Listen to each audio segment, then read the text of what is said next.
श्रीगणाधीशस्तोत्रम् श्रीशक्तिशिवावूचुतुः। नमस्ते गणनाथाय गणानां पतये नमः। भक्तिप्रियाय देवेश भक्तेभ्यः सुखदायक स्वानन्दवासिने तुभ्यं सिद्धिबुद्धिवराय च नाभिशेषाय देवाय दुण्डिराजाय ते नमः। वरदाभयहस्ताय नमः परशुधारिणे नमस्ते श्रीहस्ताय नाभिशेषाय ते नमः। अनामयाय सर्वाय सर्वपूज्याय ते नमः। सगुणाय नमस्तुभ्यं ब्रह्मणे निर्गुणाय च ब्रह्मभ्यो ब्रह्मदात्रे च गजानन नमोऽस्तुते। ज्येष्ठाय चादिपूज्याय ज्येष्ठराजाय ते नमः। मात्रे पित्रे च सर्वेषां हेरम्बाय नमो नमः। अनादये च विघ्नेश विघ्नकर्त्रे नमो नमः। विघ्नहर्त्रे स्वभक्तानां लम्बोदर नमोऽस्तुते। त्वदीय भक्तियोगेन योगी सः शान्तिमागतः। किमिस्तुवो योगरूपं तं प्रणमावश्य विघ्नप। तेन तुष्टो भव स्वामिन्नि नियुक्त्वा त्वं प्रणेमुतुः। तावत्थाप्य गणाधीश उवाच तो महेश्वरो। श्रीगणेश उवाच भवत्कृतमिदं स्तोत्रं मम भक्तिविवर्धनम् भविष्यति च सौख्यस्य पठते शृण्वते पदम्। भक्तिमुक्तिप्रदं चैव पुत्रपौत्रादिकं तथा धनधान्यादिकं सर्वं लभते तेन निश्चितम्। नमस्ते गणनाथाय गणानां पतये नमः। भक्तिप्रियाय देवेश भक्तेभ्यः सुखदायक स्वानन्दवासिने तुभ्यं सिद्धिबुद्धिवराय च नाभिशेषाय देवाय दुण्डिराजाय ते नमः। वरदाभयहस्ताय नमः परशुधारिणे नमस्ते श्रीहस्ताय नाभिशेषाय ते नमः। अनामयाय सर्वाय सर्वपूज्याय ते नमः। सगुणाय नमस्तुभ्यं ब्रह्मणे निर्गुणाय च ब्रह्मभ्यो ब्रह्मदात्रे च गजानन नमोऽस्तुते। ज्येष्ठाय चादिपूज्याय ज्येष्ठराजाय ते नमः। मात्रे पित्रे च सर्वेषां हेरम्बाय नमो नमः।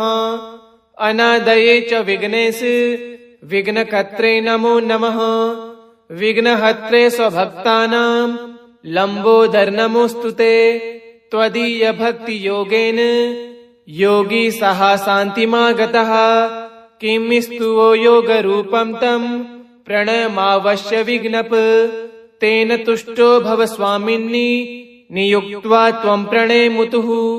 तावत्थाप्य गणाधीश उवाच तो महेश्वरो।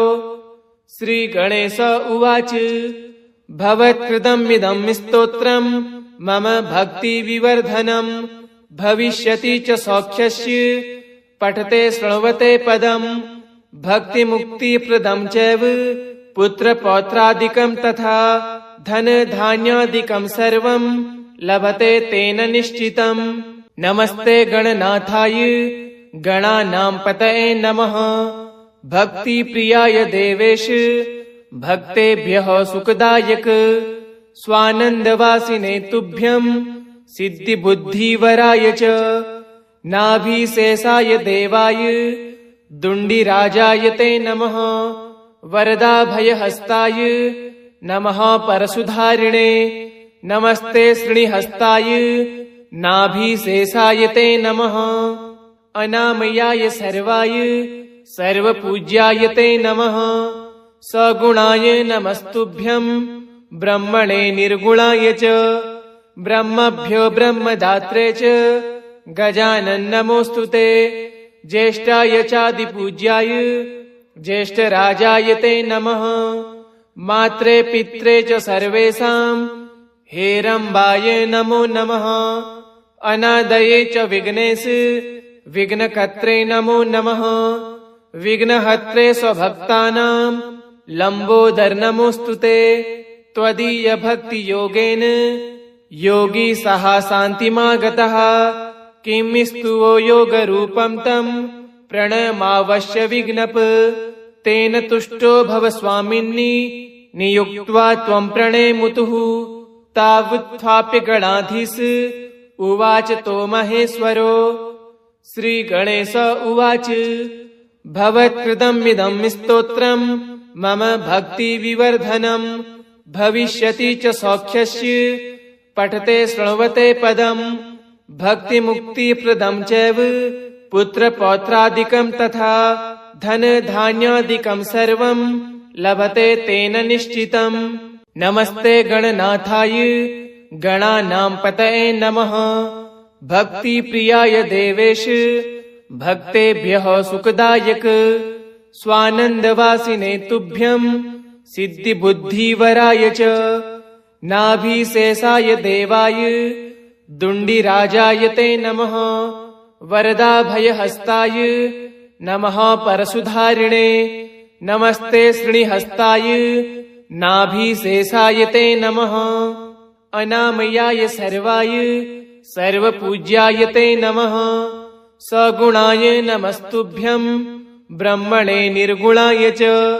ब्रह्मभ्यो ब्रह्मदात्रे च गजानन नमोऽस्तु ते। ज्येष्ठाय चादिपूज्याय ज्येष्ठराजाय ते नमः। मात्रे पित्रे च सर्वेषां हेरम्बाय नमो नमः। अनादये च विघ्नेश विघ्नकर्त्रे नमो नमः। विघ्नहत्रे स्वभक्तानां लम्बोदर नमोऽस्तु ते। त्वदीय भक्ति योगेन योगी सः शान्तिमागतः। किं स्तुवो योगरूपं तं प्रणमावश्य विघ्नप। तेन तुष्टो भव स्वामिन्नि नियुक्त्वा त्वं प्रणेमुतुः। तावत्थाप्य गणाधीश उवाच तो महेश्वरो। श्रीगणेश उवाच भवत्कृतमिदं स्तोत्रं मम भक्तिविवर्धनम् भविष्यति च सौख्यस्य पठते शृण्वते पदम्। भक्तिमुक्तिप्रदं चैव पुत्रपौत्रादिकं तथा धनधान्यादिकं सर्वं लभते तेन निश्चितम्। नमस्ते गणनाथाय गणानां पतये नमः। भक्तिप्रियाय देवेश भक्तेभ्यः सुखदायक। स्वानन्दवासिने तुभ्यं सिद्धिबुद्धिवराय च।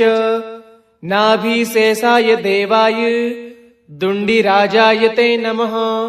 वरदाभयहस्ताय नमः परशुधारिणे। नमस्ते श्रीहस्ताय नाभिशेषाय ते नमः। अनामयाय सर्वाय सर्वपूज्याय ते नमः। सगुणाय नमस्तुभ्यं ब्रह्मणे निर्गुणाय च। ब्रह्मभ्यो ब्रह्मदात्रे च गजानन नमोऽस्तु ते। ज्येष्ठाय चादिपूज्याय ज्येष्ठराजाय ते नमः। मात्रे पित्रे च सर्वेषां हेरम्बाय नमो नमः। अनादये च विघ्नेश विघ्नकर्त्रे नमो नमः। विघ्नहत्रे स्वभक्तानां लम्बोदर नमोऽस्तु ते। त्वदीय भक्ति योगेन योगी सः शान्तिमागतः। किं स्तुवो योगरूपं तं प्रणमावश्य विघ्नप। तेन तुष्टो भव स्वामिन्नि नियुक्त्वा त्वं प्रणेमुतुः। तावत्थाप्य गणाधीश उवाच तो महेश्वरो। श्रीगणेश उवाच भवत्कृतमिदं स्तोत्रं मम भक्तिविवर्धनम् भविष्यति च सौख्यस्य पठते शृण्वते पदम्। भक्तिमुक्तिप्रदं चैव पुत्रपौत्रादिकं तथा धनधान्यादिकं सर्वं लभते तेन निश्चितम्। नमस्ते गणनाथाय गणानां पतये नमः। भक्तिप्रियाय देवेश भक्तेभ्यः सुखदायक। स्वानन्दवासिने तुभ्यं सिद्धिबुद्धिवराय च। नाभिशेषाय देवाय दुण्डिराजाय ते नमः।